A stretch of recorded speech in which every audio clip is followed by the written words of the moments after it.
आज के इफ्तार के लिए बनाएंगे चिकन निहारी की रेसिपी, बहुत ही मज़ेदार और लाजवाब किस्म की।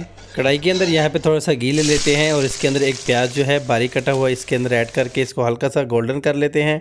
आधा किलो यहाँ पे चिकन ऐड कर लेते हैं, साथ में थोड़ी सी अदरक और लहसुन ऐड कर लेते हैं। यहाँ पे निहारी मसाला भी इसके लिए बनाएंगे, तो यहाँ पे आप देख लें, मैं यहाँ पे लिख देता हूँ, या आप बाजारी जो है निहारी मसाला जो मिलता है वो आप यूज़ कर सकते हैं। अब यहाँ पे हमने चिकन के अंदर 1 टीस्पून जो है लाल मिर्च पाउडर ऐड करनी है, हाफ टी स्पून हल्दी ऐड करेंगे और मसाले के साथ अच्छे से चिकन को मिक्स करेंगे। फिर इसके अंदर नमक शामिल करेंगे हस्बे जायका। अब जो मसाला हमने आपको दिखाया है इसको मैंने पीस लिया है, इसको इसके ऊपर ऐड करके अच्छे से मिक्स करके पानी ऐड कर देंगे। पानी यहाँ पे मैंने 3 कप ऐड किया है, इसको अब कवर कर देंगे थोड़ी देर के लिए। कवर करने के बाद यहाँ पे इसकी जो ये तरी है इसको निकाल के अलग से रख लेंगे।